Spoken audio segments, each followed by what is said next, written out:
आता आपण आलोय, मी काय सांगू तुझी ओळख, तीच तुम्हाला करून देईल. तुझं नाव सांग. तश्वी भोईर. मोठ्याने सांग, कॉन्फिडन्सली. तश्वी भोईर. सध्या काय करतेस? आता तुमच्याशी बोलते. मला सांग की तुला डान्स खूप आवडतो, हो ना? हो. मग त्याची आवड तुला आधीपासून होती की आई बाबांनी सांगितलं डान्स कर म्हणून तू करायला लागलीस? आधीपासून होती.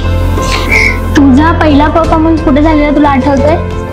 Dance Maharashtra dance. तुला आता शाळेत पण जावं लागतंय, तुला डान्सची पण प्रॅक्टिस करायला लागते.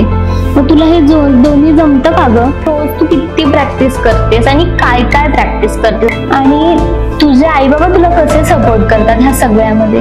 ऍक्टिंग मध्ये पण इंटरेस्ट आहे असं मला कळलंय. तुला तुम्ही डान्स क्लासला घेऊन जायचा? आम्ही घेऊन जायचं, भिवंडीला इथे होते. हा, घेऊन जायचं. शाळा आणि शूटिंग ह्याचं बॅलन्स कसं करता तुम्ही? कारण तेवढंच इम्पॉर्टंट आहे एज्युकेशन पण.